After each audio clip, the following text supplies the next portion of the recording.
my name is Xian Li. Today we prepared a video about Tapgol Park, and now I'm going to explain you about this park.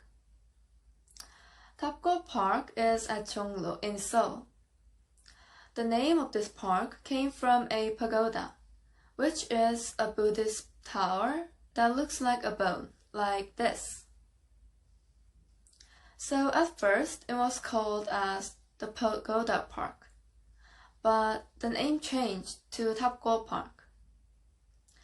This park was built at King Gojong's reign.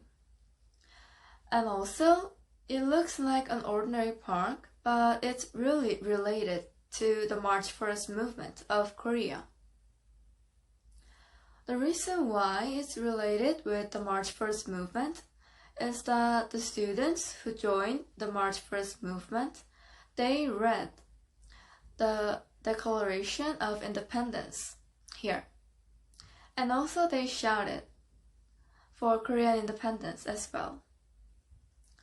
Also, you can find some statues here. One is a statue of Som Bianchi. Do you know who he is? Well, Som Bianchi is an independence fighter of Korea. And he is also a very famous person that's related with the March 1st movement.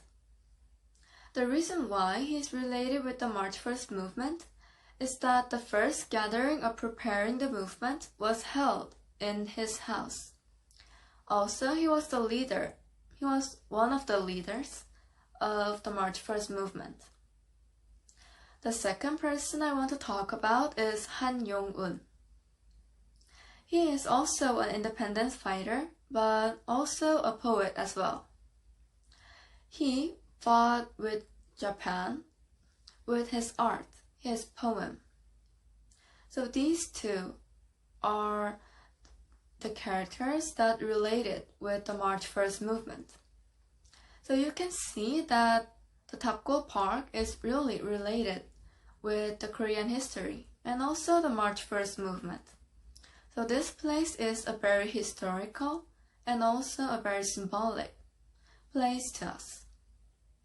So I wish you can visit there sometime. Thank you for listening. Hello everybody, my name is Journey and today I'm going to tell you about the March 1st movement. Do you know what this date means? This date is when the Japanese Empire colonized the Korean Empire. During the Japanese colonization, many of the Korean people had a hard life because of the Japanese. There are many cruel things that the Japanese did. Like you see in this picture, they made the Japanese government general. The Japanese government general was made inside the Gyeongbokgung Palace, which was the place where the king of the Korea lived. But another problem was that they destroyed almost all of the buildings inside Gyeongbokgung Palace and built that Japanese government general inside. Because the Gyeongbokgung Palace was their heritage, the Koreans became very mad. The person who lived here, who was the Japanese governor general, had the judicial power, legislative power, administrative power, and he could also command the military. Because only the Japanese could become the Japanese governor general, the Koreans couldn't have these powers, so this was a problem. The second picture is the picture of a model of the Japanese military police at the time.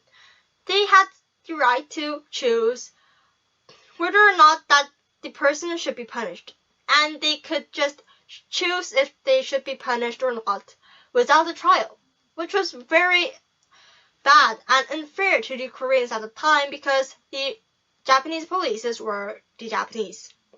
The third picture is the picture of the Japanese teacher in Korea. He was dressed up like a soldier because they had to give a lot of pressure to the Korean students. I would have been very scared if I had a teacher like that. There is another thing that the Japanese did in the students. They made a Japanese speaking card. This Japanese speaking card was given to student classmates by the teacher at the morning, and these classmates had to give this Japanese-speaking card to another person in order not to become punished by the teacher. So they did some many cruel things. That's why in the first scene they are fighting with the wooden card, the Japanese-speaking card, in their hand. The Japanese also took away the freedom of press, assembly, and association. Like this, the Japanese took away many of the Koreans' freedoms, and they also gave a lot of pressure to them.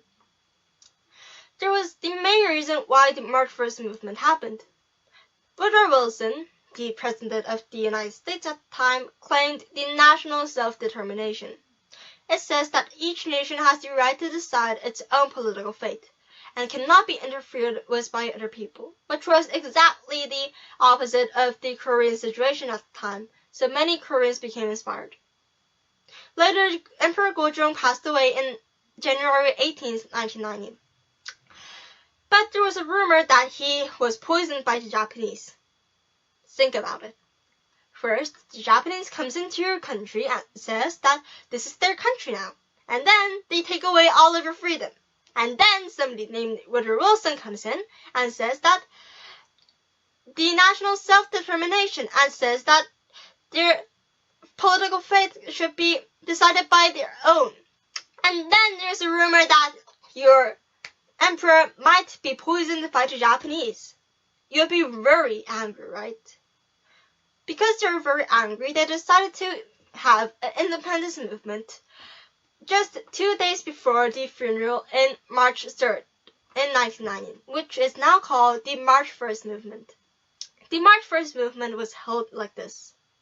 This is the Declaration of Independence written by the Patriots at the time. The Patriots gave this Declaration of Independence to many people in Korea. And at March 1st, 2 p.m., they had an independence ceremony with the Declaration of Independence.